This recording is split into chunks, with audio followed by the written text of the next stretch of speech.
Welcome to 37 news. చదువుతున్నది శ్యామ్ కుమార్. నిరంతరం వార్తల కోసం చూస్తూనే ఉండండి మీ 37 న్యూస్.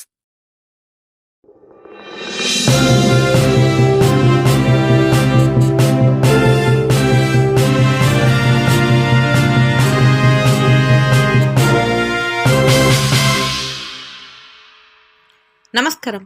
37 న్యూస్ ఛానల్కి స్వాగతం. ఈ విషయాన్ని తమిళనాడు ఆరోగ్య శాఖ సెక్రటరీ ప్రకటించారు. చెన్నైలోని మియోట్ ఆసుపత్రిలో చికిత్స పొందుతూ విజయకాంత్ మరణించాడు. 1952 ఆగస్టు 25న విజయకాంత్ జన్మించారు.